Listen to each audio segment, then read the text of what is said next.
your national champion. UConn's the national champion for 2004. Sparks, one last chance. Yes! Can you believe it? And that is it. There's a new dean in college basketball.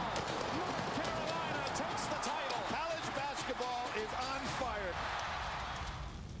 I'm not sure which moment you select that most typifies the tournament. I'll take Al McGuire dancing, though. Yeah, that's a favorite one of mine. And then Mateen Cleaves, the one shining moment when he was really moved to be part of that celebration when they won their championship in 2000. Yeah, we're going to have to add Jermaine Wallace and Chris Lofton of Tennessee to next year's montage. All right, we will continue with more in just a moment. The road to the Final Four continues.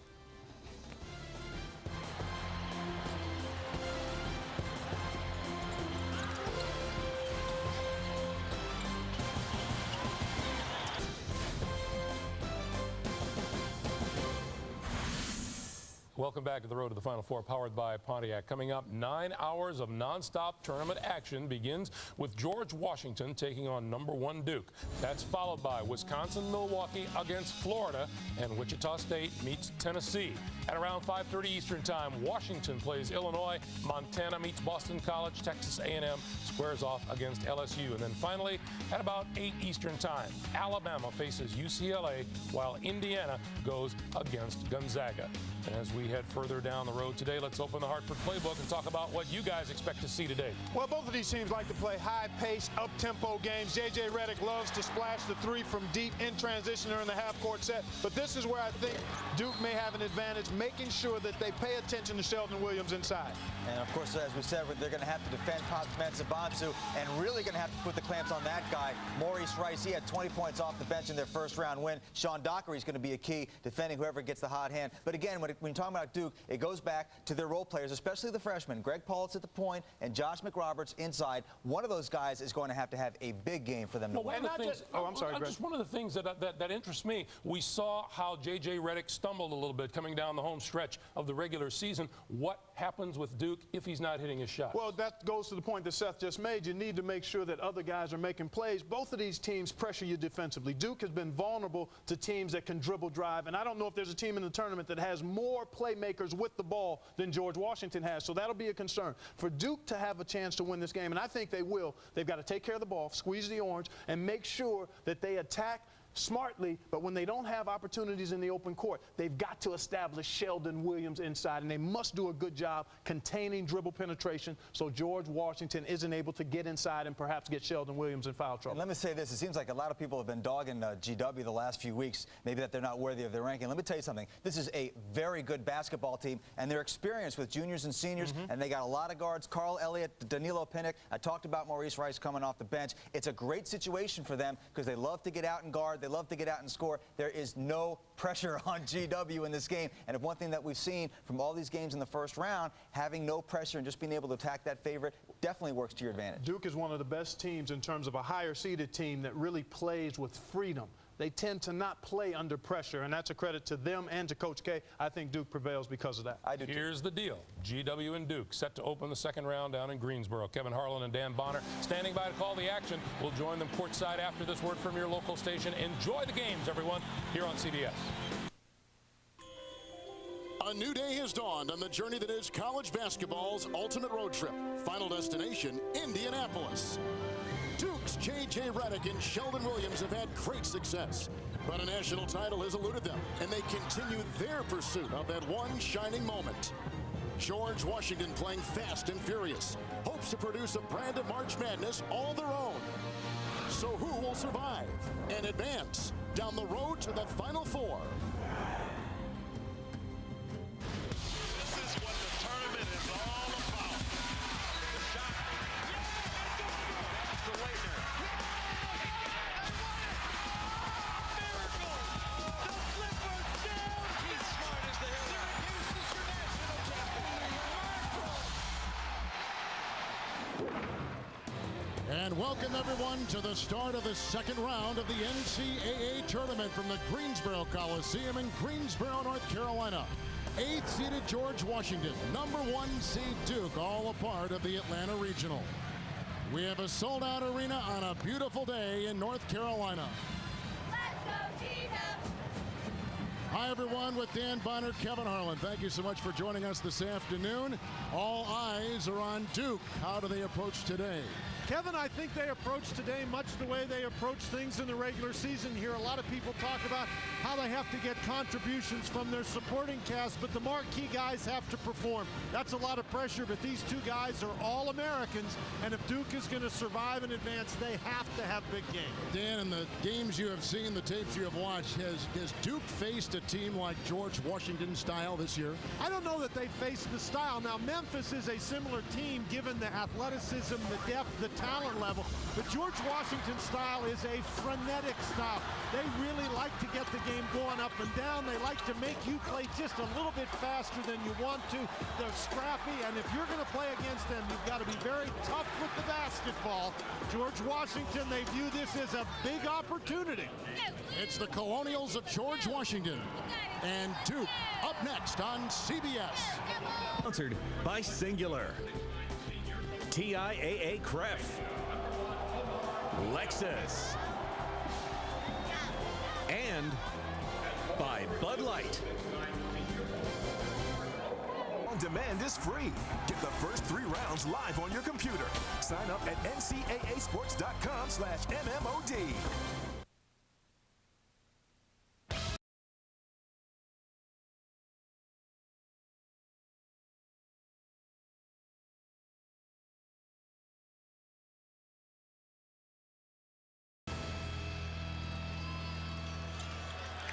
We're back in the Greensboro Coliseum with Dan Bonner, Kevin Harlan, Danilo Pinnock at the bottom of that screen with George Washington leads the Colonials in scoring and J.J. Redick leads Duke in scoring. Mike Krzyzewski against 44-year-old Carl Hobbs, who is in his 5th year. And there you take a look at Mike Krzyzewski and Carl Hobbs, our 2 coaches this afternoon.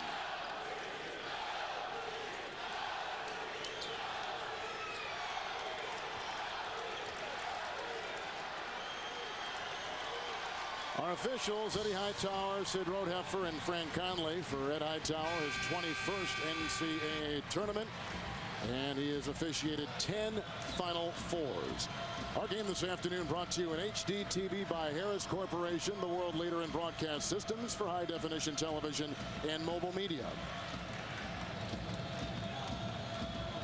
George Washington gets here by beating UNC Wilmington in overtime, 88-85. And Duke took care of Southern, the 16th seed, 70-54. And we are underway, and J.J. Redick to the freshman prowess for the Blue Devils. And in the man-to-man, Omar Williams, the 6'9" senior, opens up against J.J. Redick.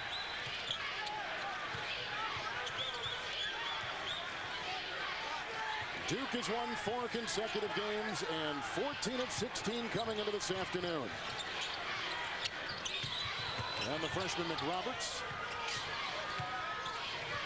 Shot clock is down to 5. And Paulus has got to make a move on Carl Elliott and gets a Williams screen. Shot clock violation. Nope, they didn't call it. Ball is up, and here comes GW. Intercepted by Paulus. They've got numbers and Redick for 3.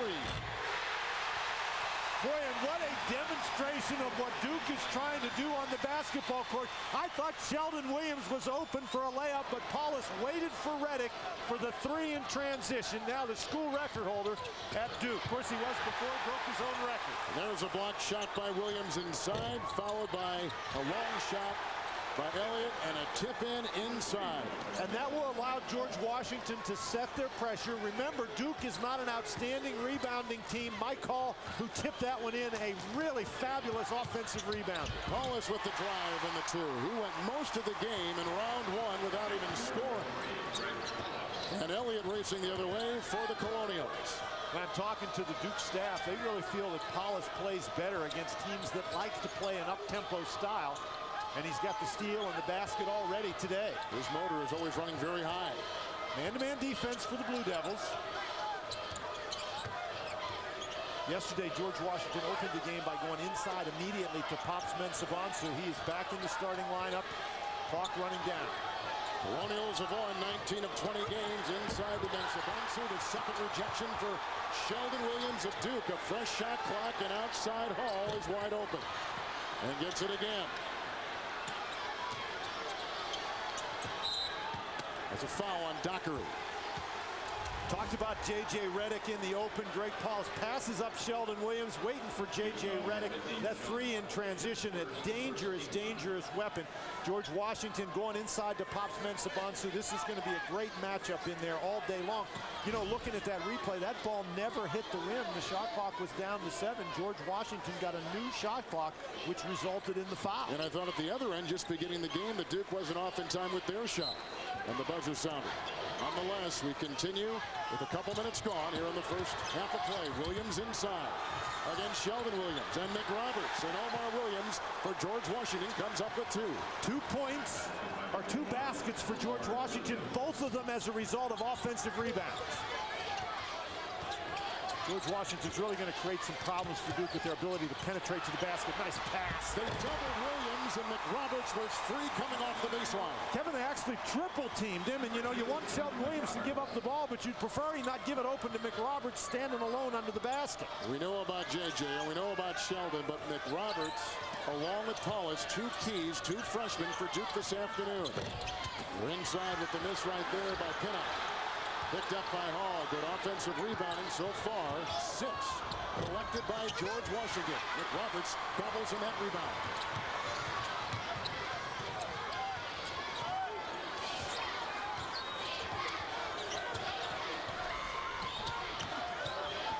J.J. Redick fighting for his shot and for some position. Omar Williams, a senior from Philadelphia, picks up the Colonials foul.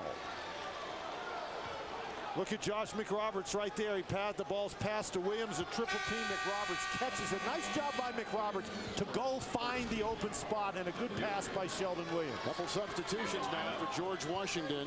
Regis Cunha comes in. He is the transfer from LSU, and a good-looking sophomore from Philadelphia, Maurice Rice. That is out of bounds off of Duke. We just showed you a replay where Sheldon Williams felt the double team and passed the ball. That time, again, he was surrounded inside, but tried to force it to the basket. If they're going to put that much pressure on Sheldon Williams, he has to find open teammates. George Washington is here by virtue of the regular season championship in the A-10. A good steal by McRoberts. Paulus inside. With the rejection for GW. You've got some guys on both sides that can fly up and down the court, don't we? And here's Rice. Here's one of them right here. Cunha. This is the LSU transfer for George Washington, and that is an offensive foul against the Colonials. Boy, nice pass by McRoberts, but Danilo Pinnock coming from behind, not giving up on the play. Pinnock, the leading scorer for George Washington. He's another one of those guys who can really run, who can really jump, is so valuable for GW in their pressure style. I call back in, and Pops Mensah-Bonsu is just checked out. Now, Mensah-Bonsu had arthroscopic surgery on his knee back in late February, missed a month, missed the end of the A-10 regular season. But he's come back and played and started not only today as Paulus glides in for 2, but also on Thursday, and they need his athleticism and his leadership. He is a senior. Boy, a good start for Greg Paulus. George Washington trying to pressure him, but he's taken the ball to the basket twice. It's a tough matchup for Sheldon Williams outside on Mike Hall. He is really outside on Hall. Here's Cunha, and then Hall is left free. And that is another long-distance shot for Hall. He's now got 5 on a 3 right there. Hall, a very capable three-point shooter. That's his 40th three-pointer made on the season, shoots 38%. Good penetration by Cunha. Paulus from outside, and a rebound by Omar Williams. And Cunha racing the other way. Over McRoberts. Paulus gathers it. That's a tough shot. Nice pass! Paulus is playing the kind of game that Mike Krzyzewski envisions for this freshman from Syracuse, New York. And what a great job by Sheldon Williams to run the court. If you're a big guy, you can get so many baskets. If you just run down the floor, Sheldon Williams does that consistently. Cunha again inside. Redick deflects the pass. 3 on 3, Redick from Paulus. Into Williams. Rejected by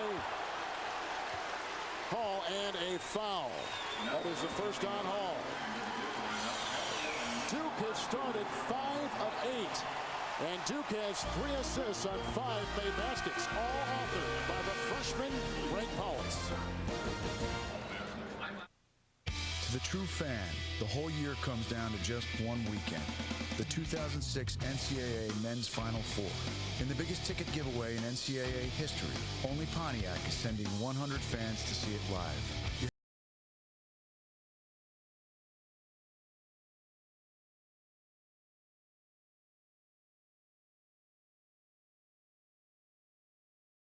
One. Pontiac, official performance machines of the NCAA.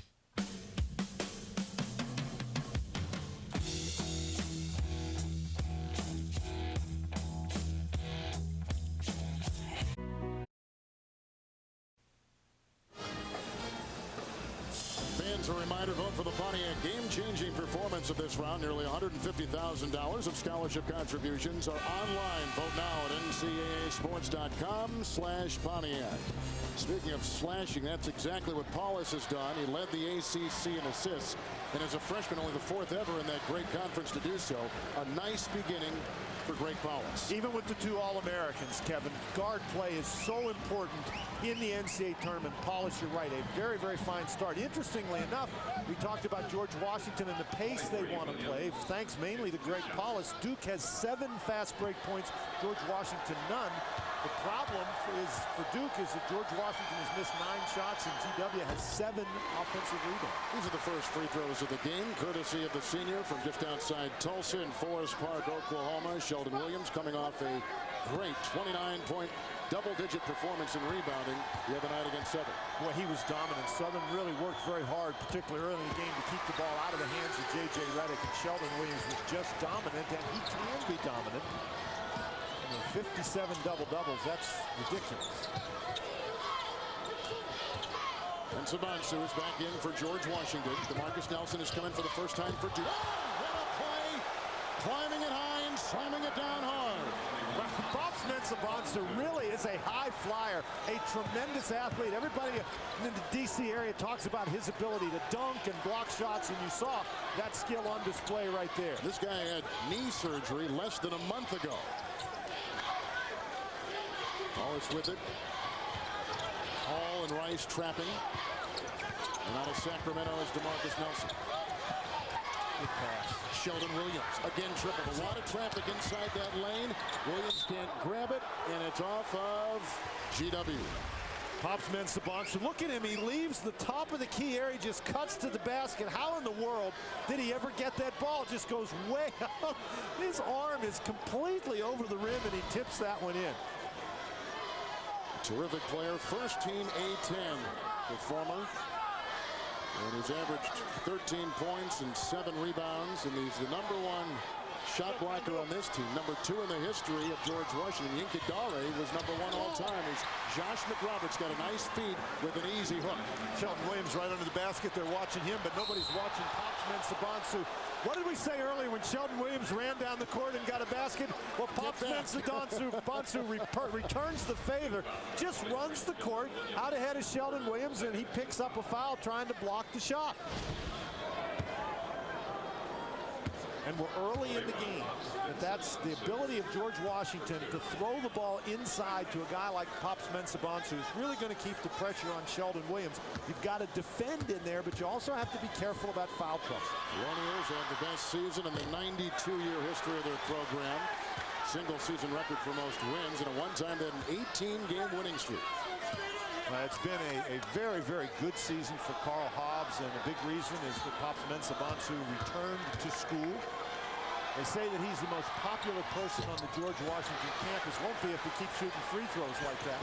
Carl Hobbs refers to him as the mayor because every time he walks through campus, it looks like he's running for office. Nelson was inside, and that's off George Washington.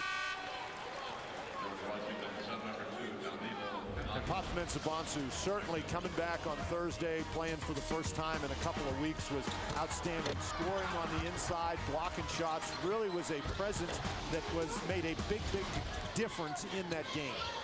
Omar Williams is out. Danilo Pinnock is coming for George Washington. That was lasered inside by Paulus, and a turnover, his first.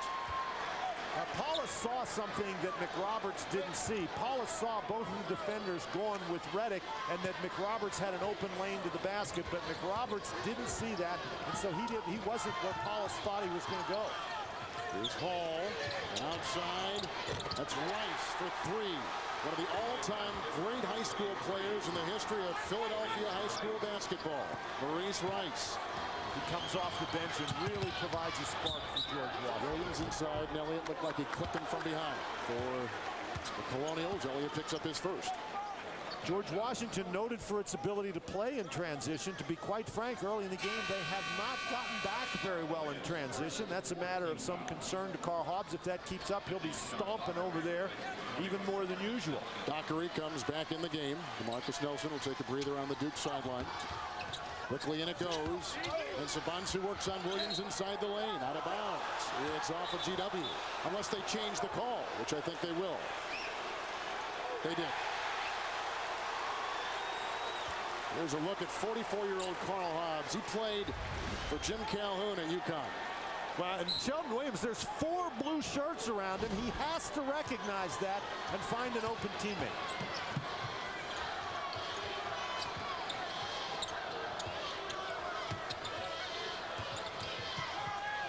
Boy, nice job by Reddick keeping the ball away from Pinnock.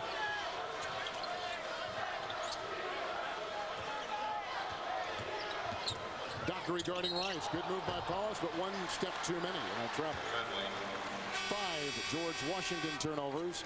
And right now, 3 on Duke. Well, that was a turnover, and Carl Hobbs certainly not happy with the turnover, but he has to be happy with the ability of his team so far to beat Duke off the dribble and get to the basket. That time, I thought Dockery simply played poor defense. You want to pressure the ball, but all the way out at half court, he sort of went for a slap steal, and that allowed Rice to go right by him to the basket. Williams comes back in for Mensah-Bonsu. And Lee Melchione is coming for the first time for the Duke Blue Devils. 31-3, 14-2 in ACC conference play. Reddick doubled with a nice hesitation and a foul. Looked like Pinnock was there, and he picks up his first personal. You have to be so concerned about J.J. Reddick. You say, well, just don't go for that shot fake. But Reddick is a guy who will rise up there and shoot it. You have to respect that fake, and Reddick does a nice job. He sees the defense flying at him, fakes, and then jumps right into the defender to create the foul situation. Two-time ACC Player of the Year. A little bit later on today on CBS, you're going to see Adam Morris, and of course, this cross-country scoring race between Adam Morrison of Gonzaga and J.J. Reddick at Duke has been very captivating. It has been captivating. We showed you that little statistic there that Reddick missed 29 free throws in his first 3 years. Now 31 this year alone. Make it 32. You don't often see him miss 2. But despite the fact that he's missed 32 free throws this year, he's still shooting 88%. And coming off a 29-point game Thursday against Southern. And averaging 28 a game overall. Good knock from Hall. Reddick right there. Duke really trying to pressure the perimeter, get into passing lanes. Williams by Williams. Omar working into Sheldon, and a foul. It's on Duke, and it's inside. And it looks like they're going to go on Reddick with his first. Here's what we're talking about, the scoring race between these two. And this has been one of the things that has captivated college basketball audiences all season long. That these guys, particularly the fact that they are acquainted with one another, they text message one another back and forth. Although we talked to J.J. Reddick, not during the NCAA tournament because J.J. doesn't have access to his cell phone. Not anymore. You know, one other time in college basketball, 2 first-team All-Americas carried the scoring race into the postseason. 1958. Oscar Robertson of Cincinnati against Seattle's Elgin Baylor. The last scoring champion to reach a Final Four was Oscar Robertson back in '60. And the last time a national champion contained the national scoring leader individually at Kansas in '52, Clyde LaVellette. Reddick for 3. He's knocked down one already.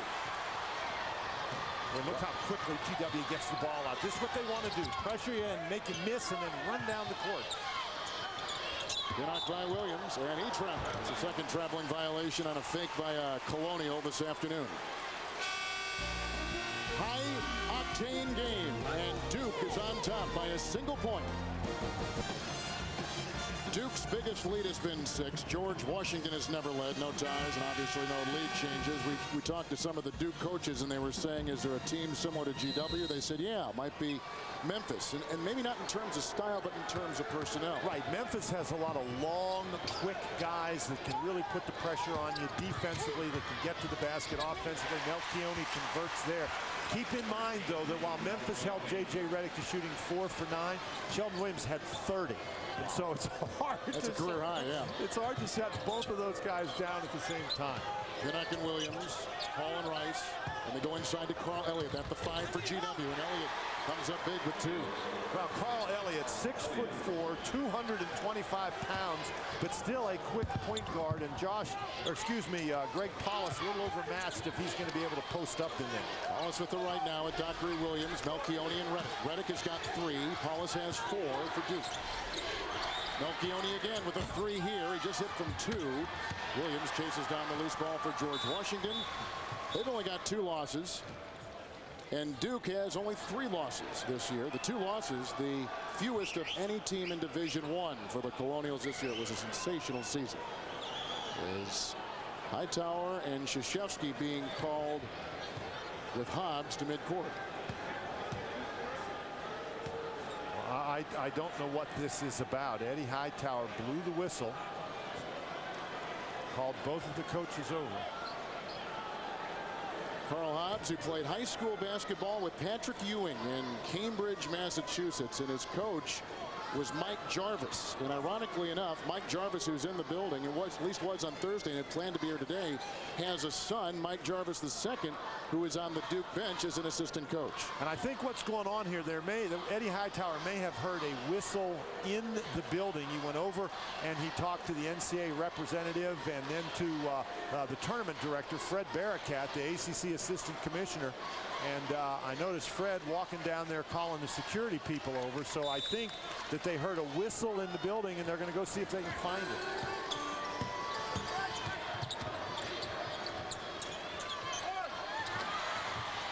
Rice, Williams, and George Washington looking for their first lead. Dockery lost the ball out of bounds and hit the underneath portion of the backboard. Ricochets out of bounds, and GW has it. Tuesday on CBS, see why The Unit has become TV's #1 show. Don't miss a new episode. That's Tuesday after NCIS on CBS, America's #1 network. Kevin Harlan, Dan Bonner, Greensboro, North Carolina. The start of round 2.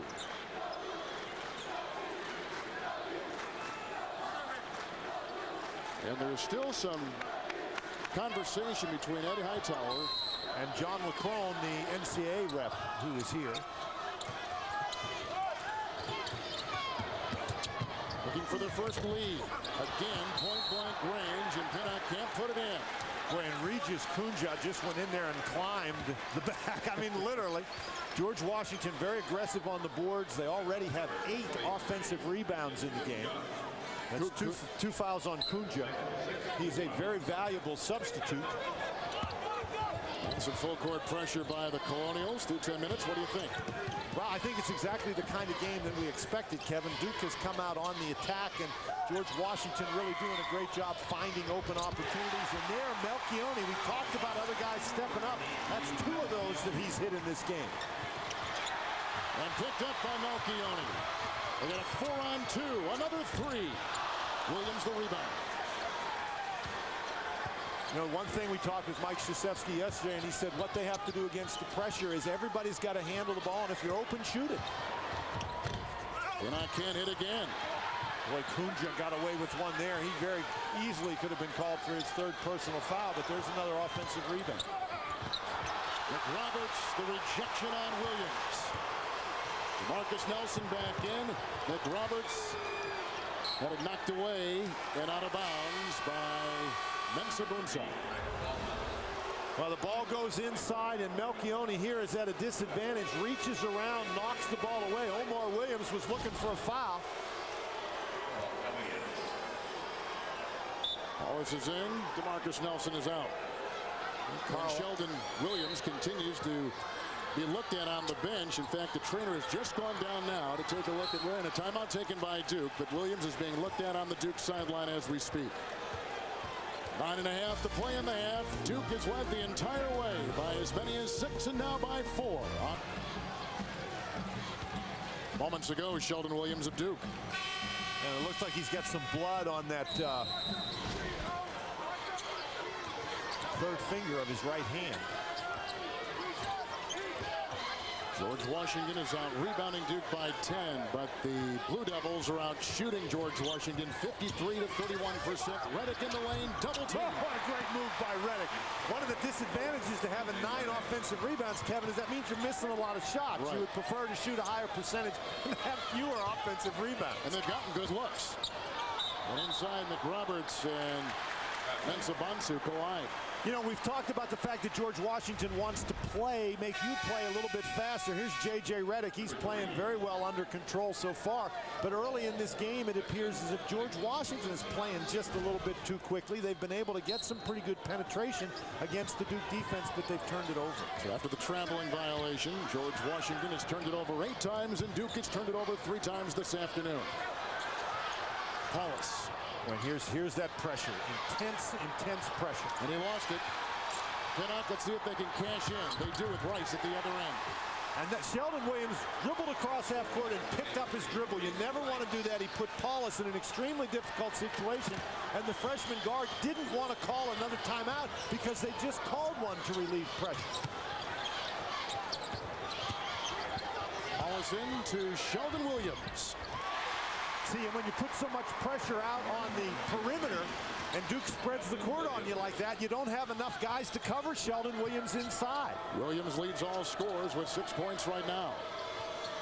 And approaching 8 to play here in the first half. With Pops Mensah-Bonsu not in the lineup, George Washington really doesn't have anybody who can guard Williams one-on-one. Kunja for 3. And put back up and off by Pinnock, who is really struggling from the field. 0 of 4.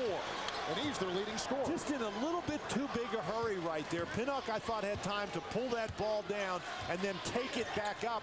Maybe draw a foul against Sheldon Williams. He elected to try a very difficult tip. Another 3 by Redick. He's got 2. And that's what Duke does to you. You make a play like Pinnock just did. It's a bit of a mistake, and Redick comes down and makes you pay for it with a 3. Number 1 seed, number 1 ranked Duke on a 10-2 run. And I'll tell you what, it's just not the number of shots J.J. Redick makes, but he seems to make big shots, shots that really make you pay, and that's one of them. Duke with the points of George Washington this afternoon. Those offensive rebounds are merely a number unless you're converting them into scoring opportunities, and 10 offensive rebounds, very impressive, but 4 second chance points means that George Washington has missed some opportunities, and this is a Duke team that makes you pay for those missed opportunities. Only non-starter out there for Duke is Melchione. George Washington had good success early in the game, driving the ball to the basket. Let's see if they return to that. Ball and Williams. Rice out there with Elliott.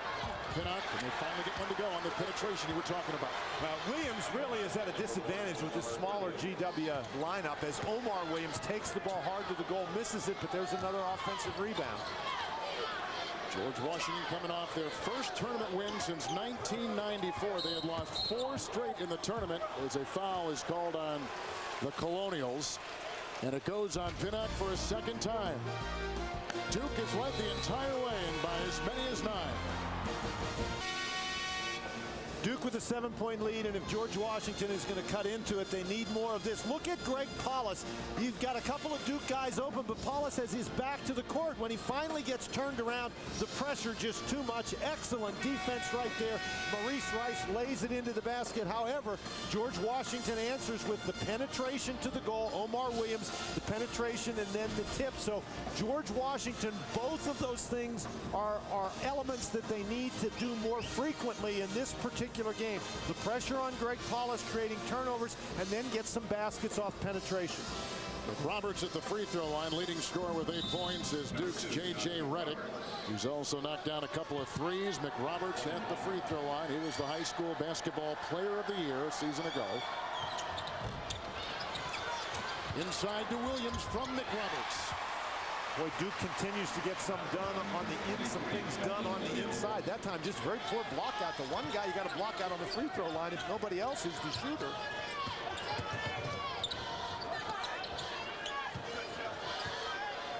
Paulus is on Rice. You see George Washington sort of spreading things out a little bit so they can create some driving opportunities. Williams again into Williams.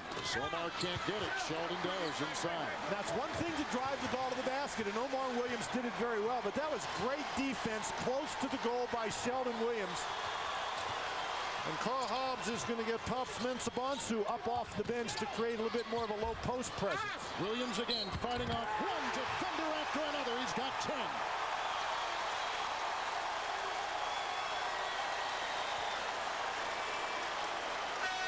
Boy, you talk about some power on the inside. Sheldon Williams, here the double team comes. Pinnock too late. He's got to get there before Williams dribbles it. And once Sheldon Williams gets the ball that close to the basket, he is tough. And of course, if he's that excited, it's tough on his teammate who's trying to hug him. You get elbow. Right. When he's doing that, stay away, opponent or teammate. His dad, Bob, was a college basketball player at Oklahoma Christian University, and there's a look at him right there. His dad was also a high school basketball coach, and Sheldon will tell you that the root of his game is from his dad and his teachings as a young kid. Boy, Duke really shooting the basketball well. They're just getting good shots and they're converting. Mensah-Bonsu over Sheldon Williams. McRoberts snares the rebound. Without the penetration and without ball movement that causes the defense to move, George Washington simply not in the same kind of offensive rebounding position. So it's one shot and out. Melchione inside. There's a shove and a foul. Mensah-Bonsu with the shove on Sheldon Williams picks up his first personal foul for George Washington. We talked about Duke being a team that has to keep putting everything together, all their elements. We talked about the fact that their All-Americans have to play well, and certainly they have. But look at that. The rest of the team with 13 points so far today. That's in stark contrast to Thursday night when Williams and Redick scored 83% of the points. Much better balance today, but it doesn't help if you have balance and Williams and Redick aren't scoring very much. You need Williams and Redick to score a lot and have balance. Duke is trying to get to the Sweet 16 for the 9th consecutive season, which is a string of success that few schools can ever talk about. But Mike Krzyzewski, who is in his 26th season at Duke and has won 3 national titles, expects nothing less, and they are on the way. But he will tell you this is not his best team by a long shot. This is certainly not a dominant Duke team as Mike Krzyzewski has some of the teams he's had in the past, including ones who haven't won the national championship. But this is a team that plays very well together, and of course they have those 2 tremendous All-Americans that make them very difficult to defend. Oh, there's another turnover. Just credit that one to J.J. Redick, who denied the pass to Danilo Pinnock. You know, we talked about GW's ability to produce turnovers, but watch J.J. Redick, the upper left of your screen. He goes and denies the pass. That's where Elliott wanted to go. He dragged his feet. We had a 1-point game, 17-16, and since Duke has gone on a 17-4 run, 9 George Washington turnovers. Sheldon Williams is on the bench, and McRoberts and Melchione, the 2 tallest out there for Duke. Then you got Paulus, the 6'4 Redick, and the 6'2 Dockery. Melchione trying to hold on to it. Roberts finds himself in a straitjacket. 17 seconds on the shot clock and off the Colonials. Well, some of the tournament news we've seen so far, and of course Wichita State is here in Greensboro. 2 Missouri Valley teams advancing to the round of 32. Bradley beating Kansas last night in another stunning game. Well, that is a big win for Bradley and a big win for the Missouri Valley Conference. Pops Mensah-Bonsu picks up a hand-checking foul. He's got 2. He's got 2 fouls and 2 points. You know, guarding out on the perimeter, and lots of times big guys like Pops Mensah-Bonsu don't have a lot of experience guarding out on the perimeter. You can get away with that kind of contact inside, but when you're out on the perimeter right in front of the referee, if you put your hand on the guy and hold it there, that is a hand check. Now Williams comes in for Melchione for Duke. And this creates a problem for Carl Hobbs.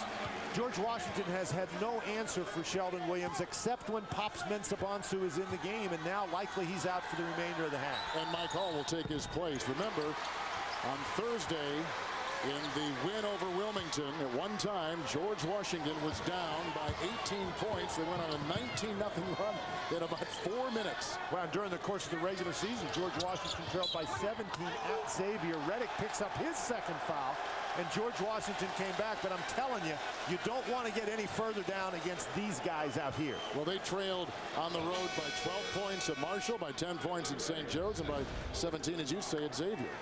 This time, not the penetration with the dribble, but with the pass. J.J. Reddick coming over trying to help, reaches in and fouls. And J.J. Reddick has done a great job all year staying out of foul trouble, but he's got those two now. He won't play for the remainder of the half. Team really feeds off Reddick, don't they? Absolutely. And so even with the 16-point lead, it's a matter of concern now that Reddick's not in there. Pinnock misses another one. He's the leading scorer for George Washington, and he's 0 for 5 with no points this afternoon. Tuckery to the rack and pulled down by Omar Sharif Williams, yes, named after the athlete. Pinnock with the fake and a drive. Pinnock's just in a little bit too big a hurry.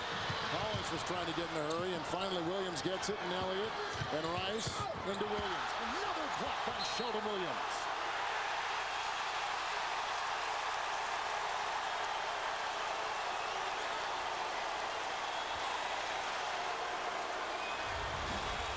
Sheldon Williams, a great shot blocker. Now right here, Sheldon Williams is allowed to go up and come down in his space. There's contact, but that's no foul. Great timeout. Duke has their biggest lead of 16. George Washington has never led. Duke is shooting 59% from the field.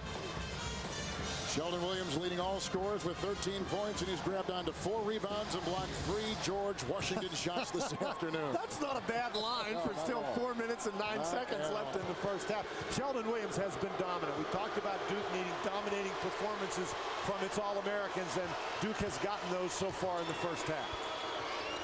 Reddick is on the bench. Melchioni into Williams, and he fumbles it away.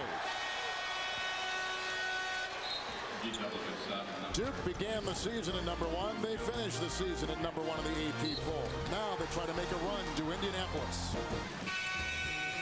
It is tough to find flaws with a team that is 31-3, but people that watch a lot of Duke basketball say defense might be one of them. But today, that's not the case. Well, not today. Certainly Duke with 6 block shots. They forced 9 turnovers. They have had the kind of defensive intensity that everybody expected from George Washington, and the big guy has come to play this afternoon. 13 points, 3 rebounds, 4 blocked shots.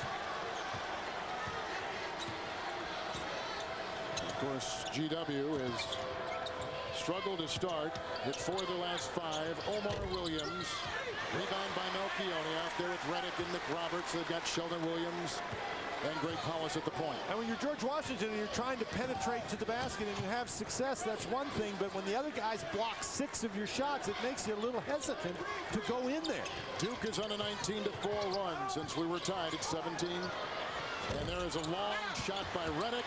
A Williams rebound. A knock away by the other Williams, Omar Williams. And here comes Rice, who gets it off to Carl Elliott. Rice and Williams, Kunja and Hall. Elliott, 5 for GW. 3 to play in the first half. The Duke defense, of course, is playing with more and more confidence. Hall, and he has played with a lot of confidence. One of the few players on George Washington that has been hitting, now 3 of 5. That was good on-balance play by Hall. He drove to the basket, didn't try to get all the way to the goal, didn't do the tough runner, but a nice pull-up jump shot. And here's Reddick with those 2 fouls back in the game. Quick first step. Williams couldn't snare it. McRoberts diving, as is Paulus. Out of bounds. It's George Washington's ball. Now, Kevin, the one thing that you have to say about George Washington that we saw the other night, they are not going to quit no matter how far down they get. Everybody's scrambling after the basketball. This is great hustle both ways. Paulus was lying out of bounds when he touched the ball, so the ball will go to the Colonials. Here's Carl Elliott from Brooklyn, New York. Kunja and Williams. Might be a good idea to try to post Reddick up inside with Kunja. Hall again. There's that short mid-range jump shot off the dribble. My call averages about 11 points a game. A very steady player. Said he wants to go to medical school once his college basketball days are finished. Mike Hall Hails from Chicago, a senior at 6'8". Very important little spurt there for George Washington. Here's another kid from Chicago. Dockery had it knocked away. Kunja. The Duke back on defense. Williams to Kunja. And cannot get it to go on a Duke foul inside. May have been Dockery. And it was, and Dockery picks up the foul, number 2. Mike Hall has done a nice job scoring for George Washington. 2 of those shots, that was the second of them, those short jumpers against pressure. You drive the defender off with the dribble and then rise up and shoot the jump shot. So Regis Kunja at the line from the Central African Republic. I told you before, a transfer from LSU where he started 20 games. Youngest of 9 children. His dad was a diplomat in the Central African Republic and suddenly became ill and died, and his family came over to the United States. They always suspected that his dad was poisoned for political reasons. And much like Pops Mensah-Bonsu, these are kids that come over to the United States for the opportunity that the country has to offer, just like our ancestors did. Yes, Kunja in fact prepped at Laurinburg Institute. So what a taste of American high school basketball before he went to LSU. Now he's gone to George Washington. And George Washington 5 points in a row now.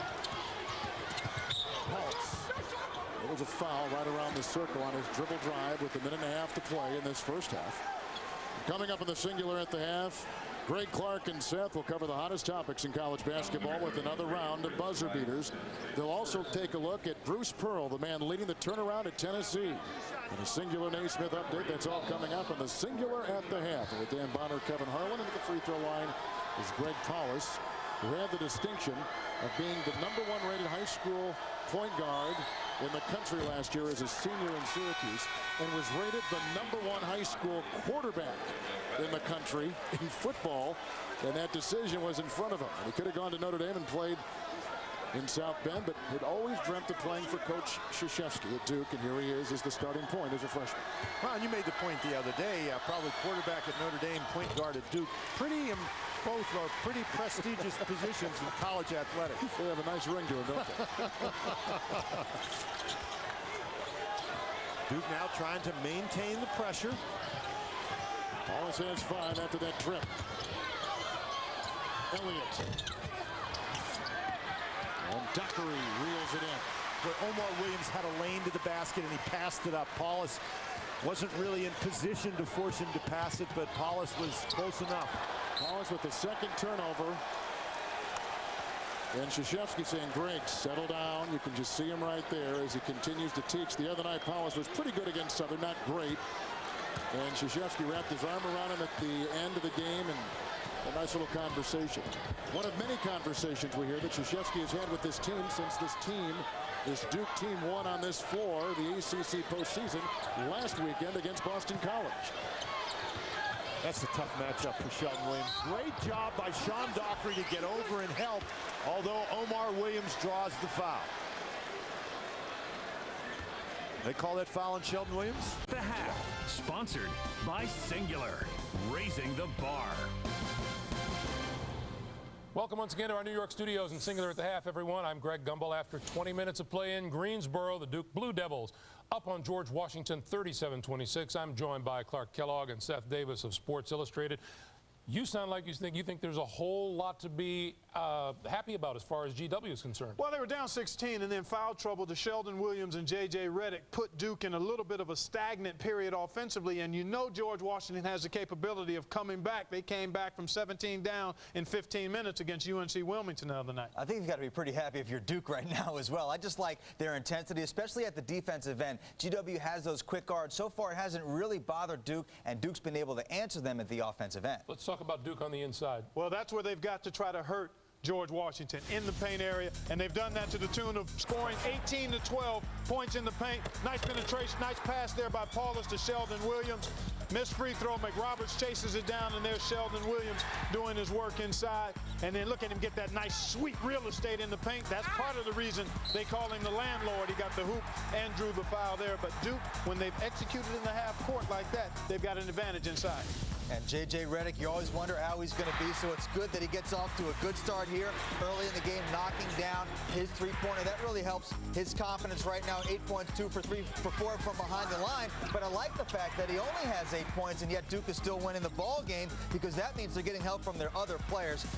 I think that's a tough shot, by the way, falling out to his right, but Duke is getting very good offensive balance. Now, this is definitely Duke's weakness, is the defensive glass. Now, the good news for George Washington, 14 offensive rebounds. The bad news is they're missing a lot of shots, which is why they have so many opportunities. Remember, they shot it great against Wilmington in their first-round win, 10 for 22 from three-point range. So far, 27% from the floor. GW cannot beat the Duke Blue Devils shooting like that. As we look ahead to the second half, if you're Carl Hobbs, the head coach of GW, do you just do more of the same and just hope that your shots start to fall? Well, you've got to figure they're a pretty good three-point shooting team, a good attacking team off the dribble. They're going to make shots. The key for them, I think, is to turn Duke over, which they did in the latter part of that second half. 5 turnovers in the last 5-6 minutes. That's their game, turning you over and then scoring off those turnovers. You know, GW is very good coming from behind, but Duke is also very good playing from ahead because they make free throws. J.J. Redick obviously has the ball in his hands a lot, and Mike Krzyzewski likes to kind of slow the game down in the second half, try to limit possessions. GW is going to have to overcome that. All right, guys, once again, at halftime, Duke leads at 37-26. We remind you,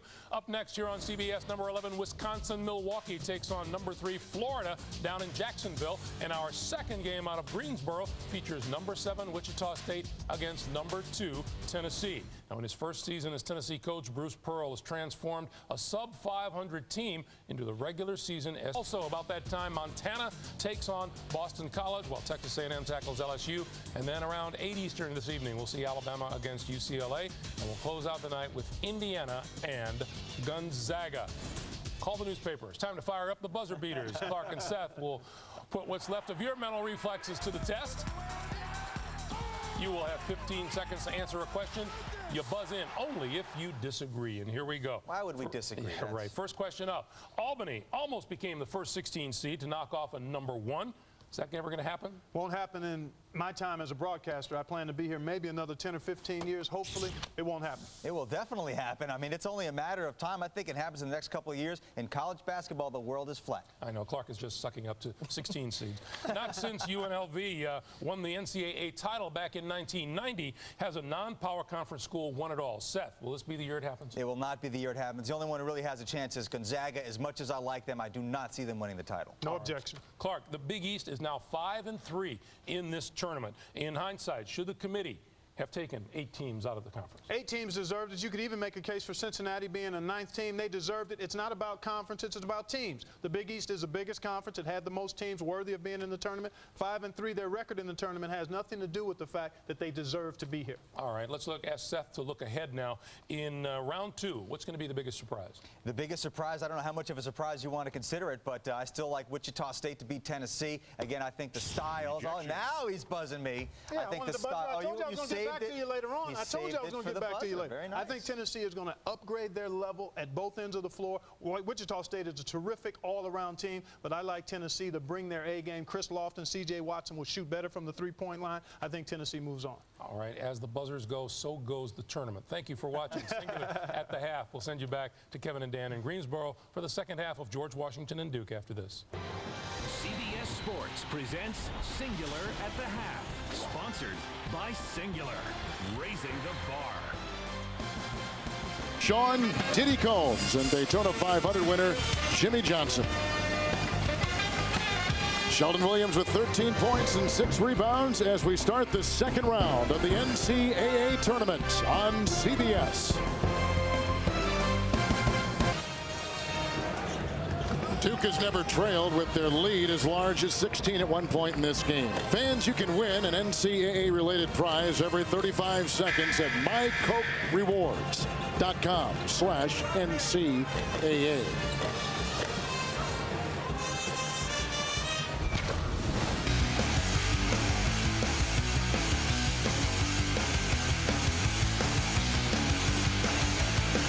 March Madness continues on CBS after this. CBS Sports exclusive coverage of the Men's Basketball Championship is sponsored by Wendy's, AT&T, Chevrolet,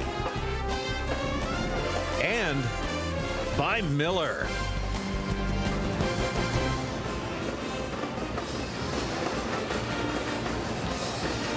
It's Duke on top as they have been all game long, 37-26. And Dan Bonner, to begin our broadcast today, you said the 2 All-Americans had to shine, and they are well on the road to doing that. Of course, they have been the stabilizers for Duke all season long. Sheldon Williams, just a tremendous first half, 13 points, 4 block shots. Now, J.J. Redick has only attempted 6 field goals, but he has 8 points. I think the key to that first half for Duke was not only the fact that those 2 All-Americans played well, but the supporting cast really stepped up and in fact, did what they've been doing all season long. How about GW? Well, George Washington, I think, their whole style tries to they want to play a little bit faster, and I think maybe they were playing just a little bit too fast. And I think right there, these numbers right there, 14 offensive rebounds, but only 6 second chance points. They get them, and they're too anxious to convert the opportunities. Down at the bottom there, you can see Redick and Williams with 21 points. That's 56% of the total. The rest of the team, 16% or 16 points, and those are exactly the numbers during the course of the season. Redick and Williams get 56% of the total. The other guys get the rest. Man-to-man for Duke. The Duke defense, very impressive in the first half. Boy, there's a double dribble, another one of those errors. How many walks and double dribbles we've seen like that, really without the Duke pressure being a factor? Duke at their starting 5 on the floor. Dockery and Williams. Redick and Paulus with the ball. McRoberts out there as well. And Sabansu is in the middle for George Washington as Redick tries to penetrate. Dockery for 3. Boy, that really discourages you. Want to cut off Williams and Redick. You force Redick to pass the ball, and then Dockery knocks down a 3. Duke has hit 4 threes. Hall and Omar Williams. Pennock inside, he goes to Mensah-Bonsu, and with a nice corkscrew move on Sheldon Williams, finds 2. And there's the penetration with the dribble. I think George Washington has to continue that. Redick with the miss. Pennock gets it, and a 2-on-2 the other way. Rebound by McRoberts. And that was a good shot. Danilo Pinnock, that's a shot that he will normally make. Very, very much under control. Came down, shot the little jump shot over Josh McRoberts. He just missed it. The starting backcourt for GW has gone 1 of 14 with Redick putting in a 3. And the backcourt for Duke has been much better. Redick now has gone 4 of 8. He's got 3 of 5 above the arc and 11 points. Just in back of the 13 of Sheldon Williams. Inside, and Sabansu. Another block for Sheldon Williams. He's got 5 this afternoon. All the way at the other end with a great hesitation. Once and twice.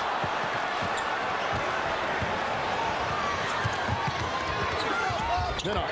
And that's the way Pinnock plays. And George Washington has to continue to take the ball to the basket. Even if Sheldon Williams gets 10 blocks in the game, eventually they'll get him in foul trouble if they continue to take it to the goal.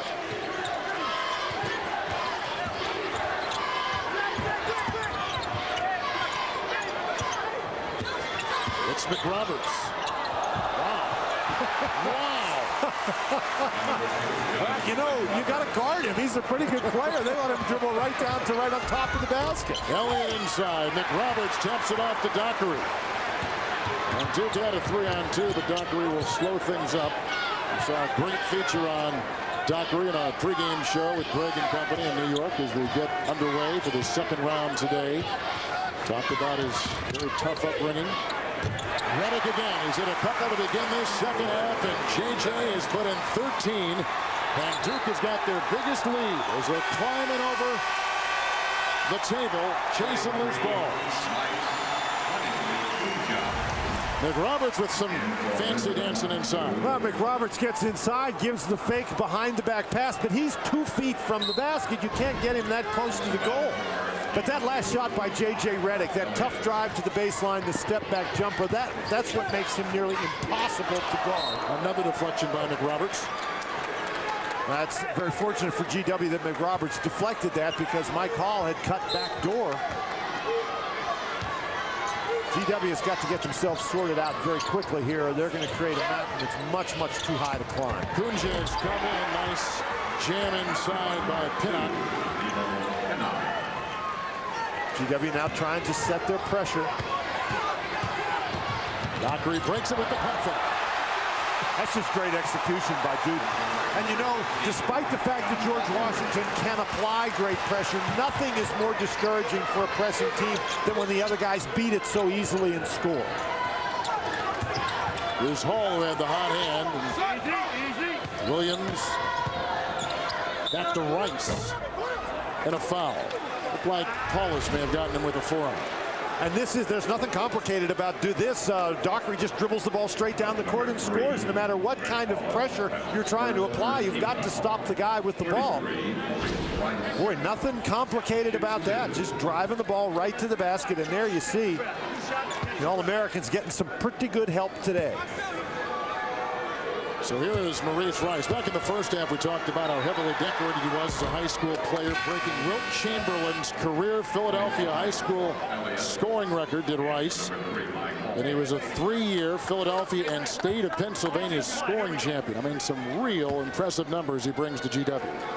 And what he brings to GW this year is a very impressive spark off the bench. He's the third leading scorer on this team, despite the fact that he comes off the bench. And now GW going a little bit smaller, trying to apply pressure, and there Rice picks up the foul. Rice was the A10 six-man award winner this season.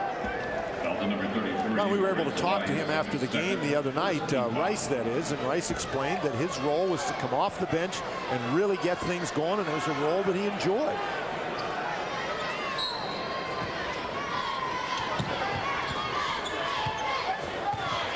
Duke starters remain.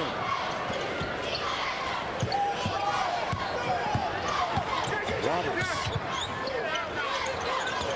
And Sheldon Williams will snap it back to McRoberts with plenty of time to shoot. And a good feed to Wright.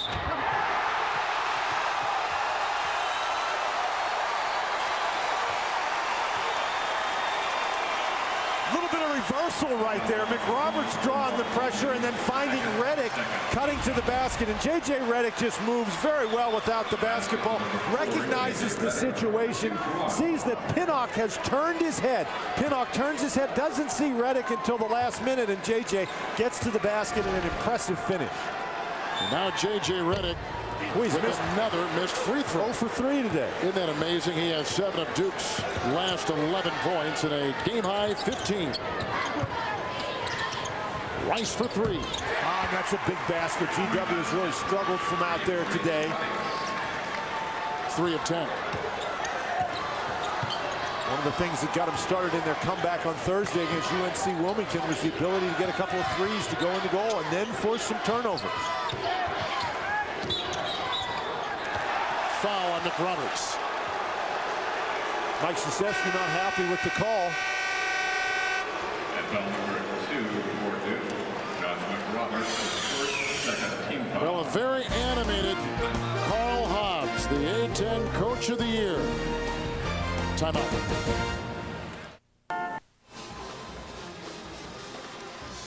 After our game here in Greensboro, we'll take some of you to Wisconsin-Milwaukee, which beat Oklahoma against Florida, and then most of you will watch Wichita State against Tennessee. Later today, Washington-Illinois will be the main game.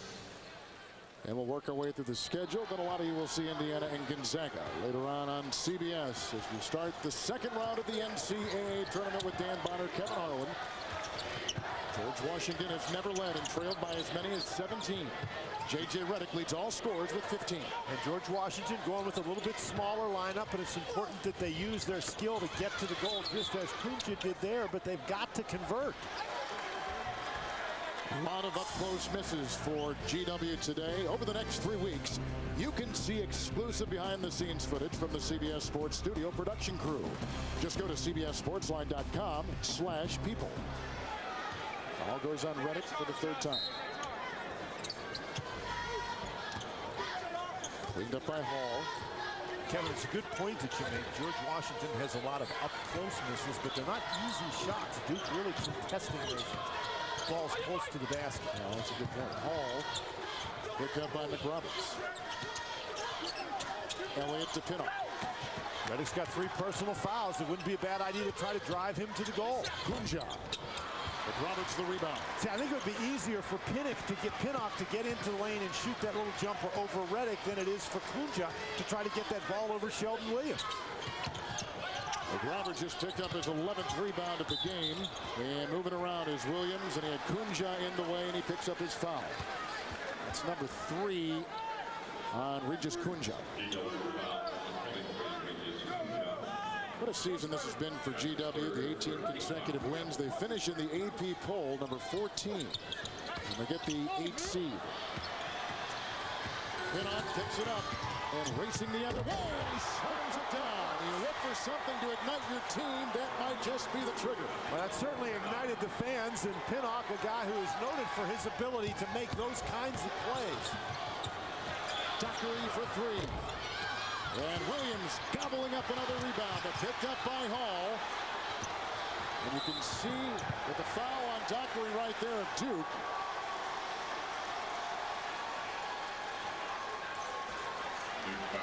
That's his 3rd. Well, George Washington wants to get some easy baskets in transition, and this is just Danilo Pinnock. Great speed on the dribble. Nobody stops him, and he goes and dunks it home.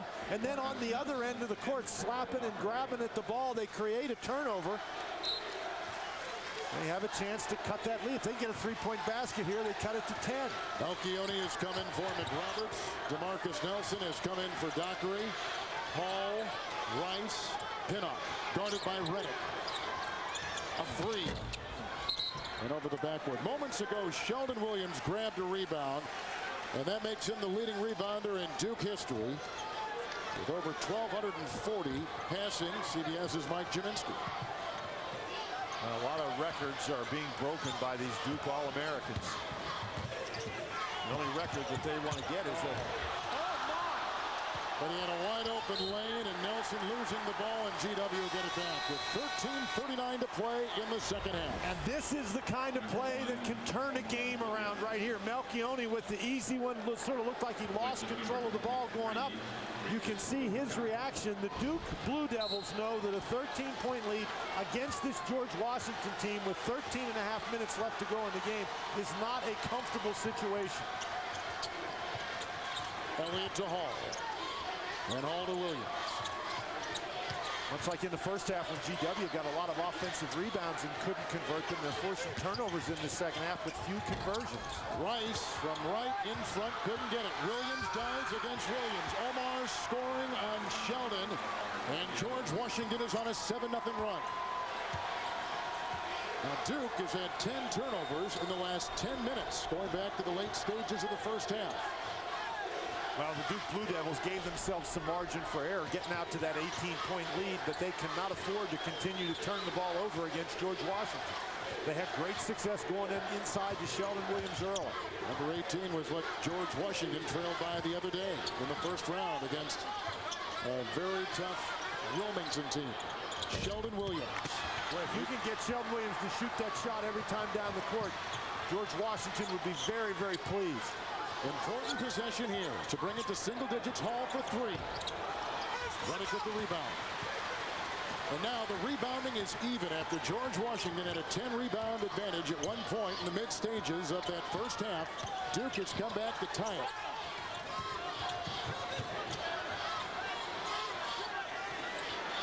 Malchione. Saved by Nelson out of bounds and off of GW. Nice play by DeMarcus Nelson. And now here comes McRoberts back in the game in Dockery. Well, it's an air ball, and DeMarcus Nelson, recognizing that he's fallen out of bounds, finds Omar Williams. That's a good play by Nelson. That's a play where if you're going out of bounds, if you can't find somebody off whom to throw the ball, you have to hang on to it. Nelson did a nice job keeping his balance. Williams on McRoberts. And Dockery will face Pinnock. Shot clock is down to 7. There's a foul. It's inside. And Sabansu would just check back in the game. As you take a look at Carl Hobbs, who is trying to will his team closer and closer to the top seed Duke Blue.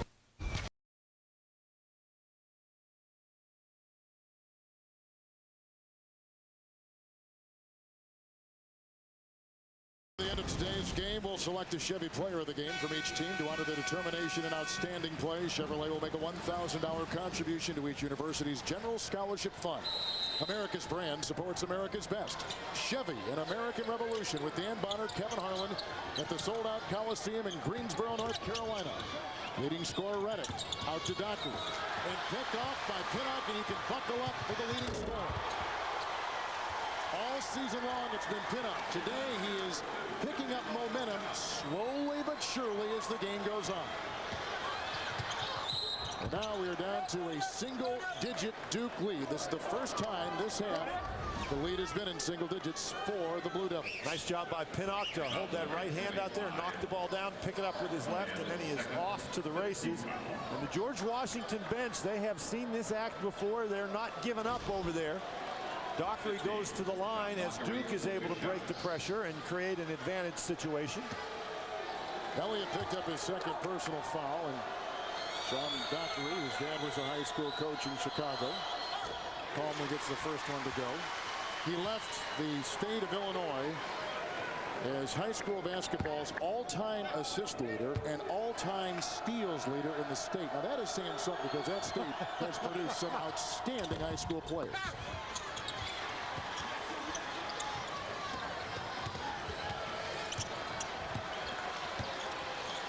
Duke in the man-to-man defense trying to match up.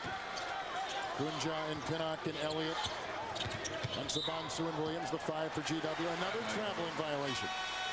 Boy, it has been so difficult for George Washington to get into any kind of an offensive flow today. Once again, I think you have to credit Mike Krzyzewski's defense for that right there. His team's defense. They did a nice job cutting off Pinnock's drive to the basket. Dockery has just left. Here's Paulus in the game with Nelson. Reddick inbounds. Sheldon Williams and McRoberts. The Duke 5. Duke from the floor is shooting 51%. George Washington shooting 33% for the game. A 3 by JJ. And see, that's the killer with Duke. They give you some opportunities. If you don't take advantage of them, eventually Reddick is going to knock down one of those threes. It just turns the momentum entirely around. Reddick's 4th. In 6 tries above the arc, a game-high 18. Sheldon Williams has 13. McRoberts is yanked down 11 rebounds for the Blue Devils. It's not just the number of threes that Reddick makes. It's the time of the game where he makes some of those damn things. Good point. Kunja across the lane looking for Mensah-Bonsu. Sheldon is there with another block. Boy, it looks like that ball just slipped out of his hands, and now Duke appears to be ready to reassert control over the game, and you wonder how many times George Washington can try to climb back in it and then have Duke run out to another real big lead. And it is tiring digging out of a hole all day. No question. There's a foul on Mensah-Bonsu, very animated, and well, he's got to be careful about that. Arguing the call. And Omar Williams is telling him to calm down. But J.J. Reddick, people talk constantly about his ability to move without the basketball, and he does a great job here setting Elliott up for this play. Not a great deal of movement, but very effectively using the screen and coming right off and knocking down the 3. You cannot allow J.J. Reddick to come that cleanly off that screen. Rice comes back in the game for GW. Elliott actually got the foul, although Mensah-Bonsu was the one who was arguing. Reddick again for 3. Elliott. Rice, Williams, and a charge. Boy, the Duke transition defense today has been very, very good. You're not going to guard every play, as we've seen with Pinnock being able to dunk it a couple of times, but Paulus just does a great job standing still, getting his position established. He gets stepped on for his efforts. Elliott leaves. Pinnock comes back in for the Colonials. That was a very congested fast break by George Washington. Omar Williams picking up number 3.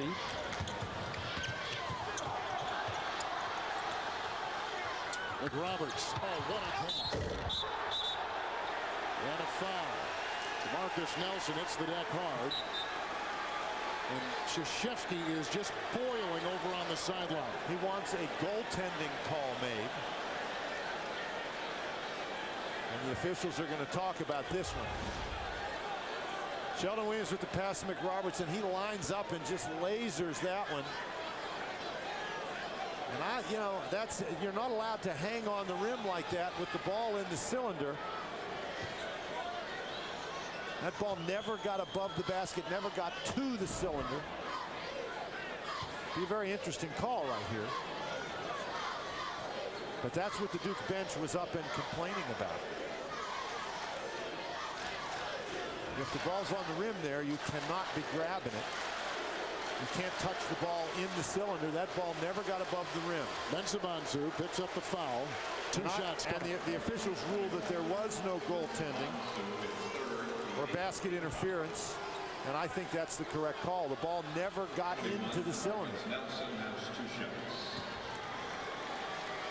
So Duke is 9 minutes and 49 seconds from advancing to their 9th consecutive Sweet 16. Nelson calmly hits at the line. But keep in mind how quickly George Washington can put points on the board. And Kevin, even though they've had tough opportunities today, they have had some offensive opportunities. They only shot 27% in the first half. They're a little better in the second half, but still they have not been able to convert the opportunities that they've created. Duke is still over 51% from the field. And remember now, this is the #1 team in the ACC in points, #1 in field goal percentage, free throw percentage, and three-point shooting. Just the second time in ACC conference history that a team has had those kind of lofty rankings on offense. The other, the 92 Duke team. That's a three by Rice. And that's a big three. Carl Hobbs calls a timeout. This is a Duke team that can really keep the pressure on you offensively. The lead is 12, and we've got 9.5 to play in regulation. And now our Southwest Airlines sideline report. Dan, we talked about at the beginning of the game. We knew about Reddick. We knew about Sheldon Williams. But who else would come to the fore and play well? Who else would contribute? Well, the rest of the cast has done a very nice job today. You can see the numbers they're putting up offensively. Josh McRoberts, who you got a quick glance at, is handling the ball now. He also has 11 rebounds in the game, so a lot of contributions from a lot of folks today for Duke. And Regis Kunja picks up that foul. He's now got 4. And during the regular season, Williams and Reddick, 56% of the offense. Today, 54% of the offense. But you can see the other 5 guys right there. Roberts, DeMarcus Nelson, or Mick Roberts, DeMarcus Nelson, Paulus, Melchione, and Dockery having a good game. Roberts at the line. When you look at the landscape of the Duke season, they win the ACC regular season title. But mixed in there, sprinkled among all those wins and all that success, the record-breaking season of J.J. Redick. They lose a couple games late in the regular year, then they go through the ACC tournament as champions. Well, and I think it goes to show you that when all the pieces fit well together for this Duke team, they are a very, very good team. Again, not the dominant kind of team that Duke has had in the past, but when all the pieces aren't fitting well together, whether it's J.J. Redick being a little bit emotionally tired from all the stress of all those records, or whether it's the supporting cast not making the proper contributions, then Duke is vulnerable, and they certainly haven't looked vulnerable today. Omar Williams. Another close-in miss, and there have been a bunch. They're shooting 33%. But a hotly contested miss. As most of them have been. Yes. Really impressed with the Duke defensive effort today. We talked about the George Washington defense and how much pressure they might be able to put on Duke, but I think Duke has shown you that they can apply defensive pressure as well. Foul on Hall. Williams tried to get himself untangled. Boy, and the game starting to get a little bit chippy. Sheldon Williams gets Mike Hall. Now, Mike Hall is going to get Greg Paulus. Well, that Paulus just sort of ran into his arm right there. Sheldon Williams, and I don't think he even saw Hall. He was just pivoting, and Hall was running by. Mike Hall picked up his 3rd personal foul for the Colonials. 23 Williams for 2 shots.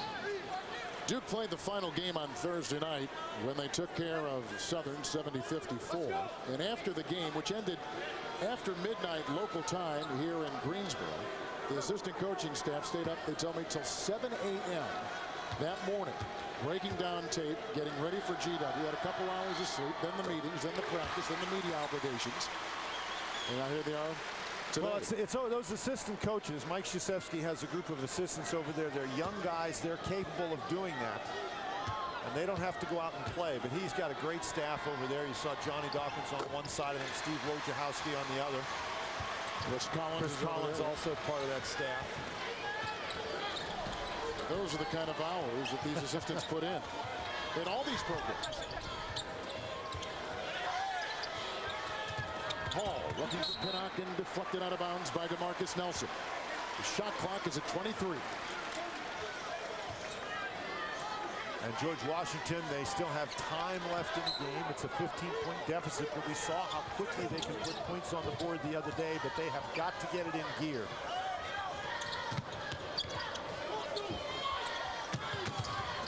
Hall to Pinnock. Nice rejection. And they tie it up.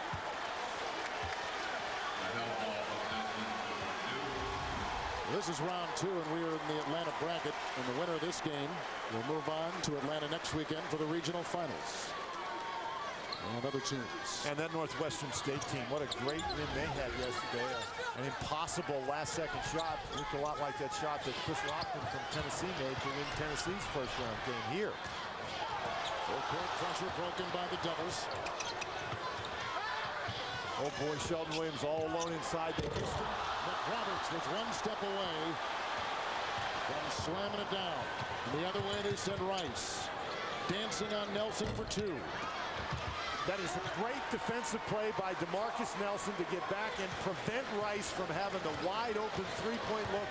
He made him put it on the deck. He made him get inside the three-point line, and then under pressure, he missed the shot. Sheldon Williams has 12 rebounds. He and McRoberts have combined for 23 Duke rebounds this afternoon. Nelson. 24. Sheldon Williams, right. I don't think Sheldon Williams has scored in the second half, though. 2 points. And that's it for 15 in the game. But the leading scorer is J.J. Redick with 18 for 2. Here's our game summary, and Duke in just the last couple possessions has just for the first time this afternoon slipped below 50% shooting from the floor. Kevin, and great defensive plays don't necessarily involve block shots. Watch DeMarcus Nelson get back and prevent the easy three-point opportunity by Maurice Rice. Forces him into a tough shot and a miss, and that's just great hustle. It's not a block shot. It's not a spectacular charge or anything like that, but it's a great defensive play, and I think typifies the Duke defensive effort this afternoon. It's been tough, I agree. Well, we cut it down to a 51-42 game. It was a 9-point single-digit deficit for George Washington. They've only scored once in the last 4 minutes and 14 seconds. 1 of 6 from the field, nothing at the line, and a turnover. Now, they've sort of abandoned the dribble penetration that helped them score early, but of course the 9 block shots that Duke has sort of discourages dribble penetration. When you drive in there and the ball gets swatted away, you're a little more reluctant to make that particular move. Here's Pinnock. Williams. Well, that was excellent ball movement by George Washington. Good passing, everybody moving without the ball. They finally got the open shot. Now they've got to get some turnovers, though. And they missed their last 3 shots as Duke on offense.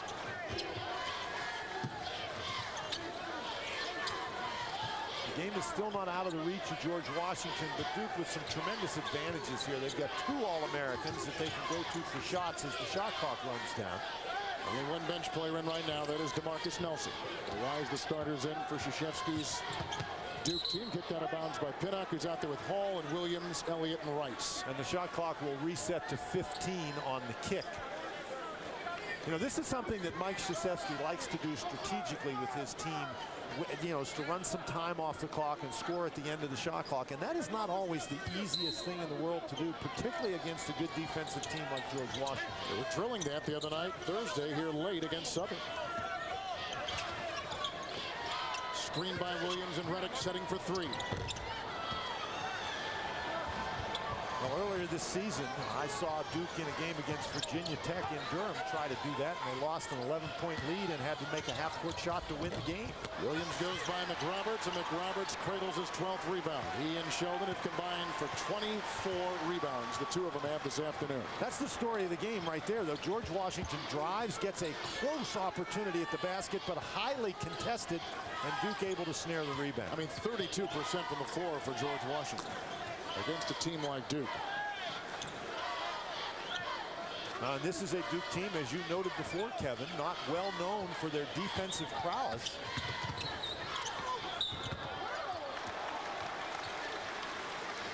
GW a foul right there as Powers took it inside. Tomorrow on CBS, don't miss TV's #1 news magazine, 60 Minutes, followed by a new episode of Cold Case, then Angela Bassett and David Arquette star in the CBS television movie Time Bomb.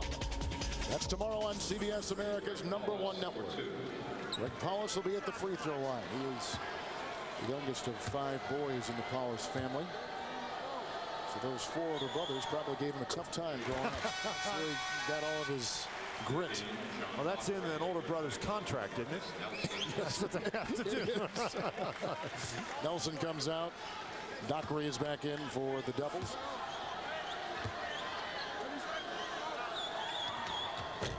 But he is a work in progress, and that's what Mike Krzyzewski told us the other day. He loves his development, but he is a long way, his Paulus, from being a finished product. Well, Paulus had 7 turnovers on Thursday against Southern. He's got 5 turnovers in this game today. Rice hooks it into the upper deck. And that's just, Duke has forced George Washington out of its offensive rhythm all day long. That's a perfect example right there. GW trying to go too quickly to make a play. John, you wouldn't always used to talk about playing quickly but not being in a hurry, and George Washington has been in a hurry for the most part today. And I think that's been reflected in their shooting percentage. Approaching 5 minutes to play in this first second-round game of the NCAA tournament. Duke is led by as many as 18. GW is not led. 12 on the shot clock. Duke's ball. We are 53 miles from the Duke campus, so you can imagine inside this capacity-filled Greensboro Coliseum how many Duke fans are in attendance.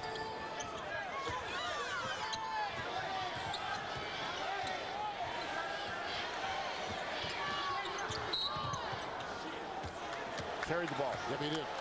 See, that's what I'm talking about, Kevin. It's not the easiest thing in the world to run a shot clock down and then score at the end of the shot clock. You'd like to have the ball at the end of the clock in the hands of Williams or Reddick. Duke has never lost an NCAA tournament game in the Greensboro Coliseum. They've also had great success here in other tournaments. ACC tournament and ACC regular season. Boy, Pinnock just misses one. And he's just shaking his head. That was an easy tip, and he just knocked it right off the back of the rim. That's been his day. That's been GW's day. Pinnock is 4 of 14, and most of those have been right in front. Most of them haven't been that easy, though. Yeah. Nice pass. Big Roberts. What a pass by J.J. Reddick. Duke has equaled their biggest lead. And the Blue Devils, with 4 minutes to play, can feel it. McRoberts maybe putting the final dagger into George Washington with this jam right here in Greensboro. Williams inside. Finally goes and worked on Sheldon Williams, who picks up the Duke foul, and that is the 3rd on Sheldon. Duke is getting ready to go to their 9th consecutive sweep. Tuesday on an amazing race. Get behind the wheel with the teams as they speed around the world famous test track. It's Tuesday on CBS America's #1 network. George Washington has had a rugged day, only shooting 31.7% from the field. It's their 2nd worst shooting day of the season for Carl Hobbs and his Colonials. They shot 30.5% at North Carolina State in December. And I actually saw that game. You see Omar Williams with 13 points and a career-high 13 rebounds, and the 2 games are eerily similar.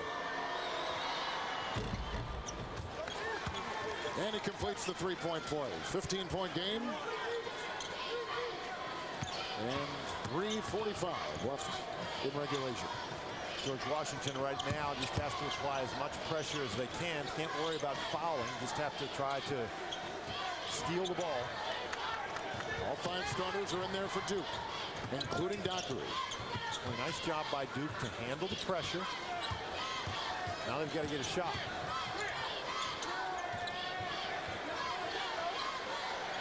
The shot clock is down to 4.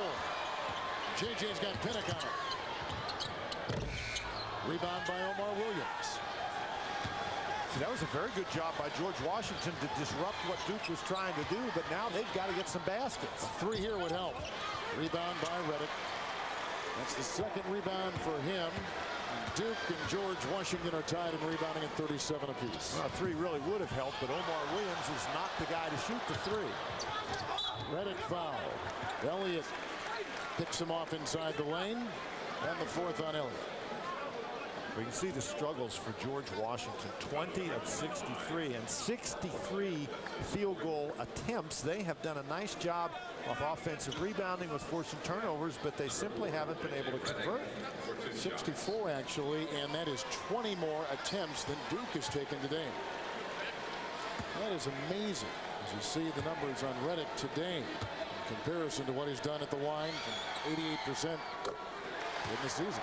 Well, that'll give somebody some questions to ask him at the press conference after the game. They can, you know, poor J.J. Redick, no matter what he does, somebody will find something to ask him what's wrong. And so, well, they beat Southern by 16. They've led in double digits against this George Washington A-10 championship team most of the day. And a very good George Washington team. This is a team that if they can create the kind of tempo they want, they're really tough. And I think Duke just blocked another shot. Looked like McRoberts got a hand on it. And the foul's on Redick, picking up number 4. Some of you will see Wisconsin-Milwaukee and the Gators of Florida, the 3rd seed. Most of you will see Wichita State against Tennessee. What a dramatic win Bruce Pearl's Volunteers had here on Thursday afternoon. Last second shot taken by Lofton. George Washington finished the season 27-3. They finished the conference season in the A-10 16-0. And they had the highest seed in the history of their program, a 92-year-old program. They were number 8 coming in to the Bucks. For the first time in 50 years, their program was ranked in the top 10. It has just been an extremely successful season for the Colonials. Now, they're going to lose some important players. Pops Mensah-Bonsu is a senior.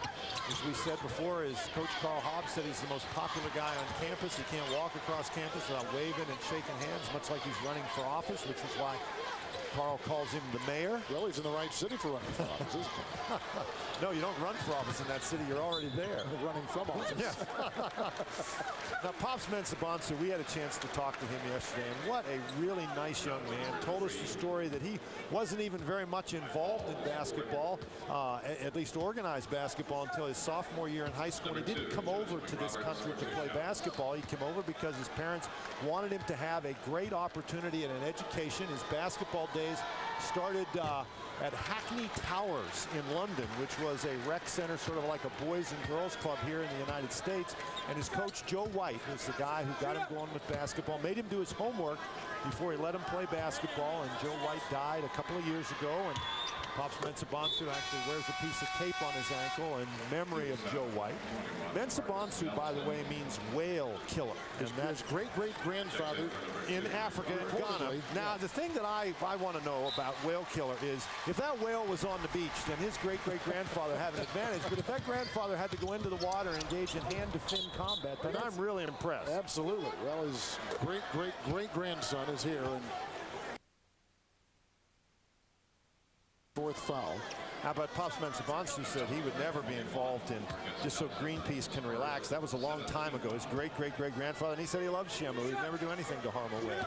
You know, it's miraculous that he is here. We said on February 22nd, he hurts his knee, had the surgery, and a very short recovery time, obviously less than a month.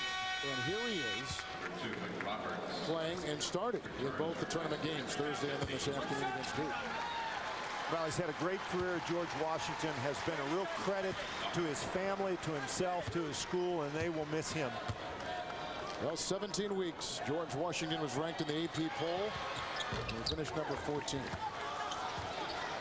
Well, part of the problem that you have with this tournament is there's only one winner of the tournament, and you hope that the kids, like the kids from George Washington, have had such a great season, don't view it as a season that was not successful just because they lose in the second round of the NCAA tournament. It's a great, great year for Carl Hobbs and for George Washington and for the kids on the team. And Gunja tries to get it into Pinnock, which he is successful doing, but the Duke defense was there, and he backs up for a 3. Gunja trying to get the ball, and saved by Hollis. DeMarcus Nelson, J.J. Redick. The alley-oop for McRoberts. He has played a terrific game. 12 and 12. 12 rebounds, ties his career high. Hall's inside, and he can't get it.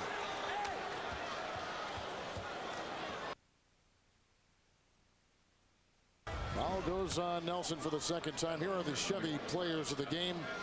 Omar Williams with 14 points. And the 14 rebounds, a career high, and Josh McRoberts 12 and 12. At the free throw line is Mike Hall. And we talked about for the Duke Blue Devils to have success today, and as they run through the NCAA tournament, the importance of players other than Redick and Sheldon Williams. I'll get it out. Other than Redick and Sheldon Williams, I was thinking Sean Williams, but he plays for Memphis. Other than Redick and Sheldon Williams stepping up and playing very well, and certainly Josh McRoberts has filled that bill today. Noel Wilmore, freshman from Philadelphia, has checked in for the first time in this tournament for GW. Here's Dockery again as he weaves his way. Redick. Timeout. Duke is closing in on their 32nd win of this season. Timeout.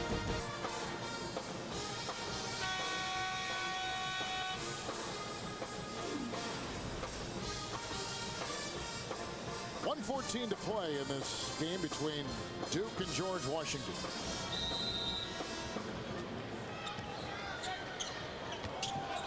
Wallace is in. Looked like Wilmore picks up a foul, and he does. They're going to stretch this out as long as they can and savor every moment. It is a 68-56 Duke lead. 12 to play in the game. And George Washington, you know, they've sort of climbed a little bit closer. They're no quit in the Colonials here, but Duke got that big lead and stretched out a couple of times, and Carl Hobbs' guys just not able to ever really get over the hump and make the game something where Duke had to worry about a possession coming down the court where they had to make a big shot or they had to make a play. The Blue Devils doing a nice job keeping George Washington at bay.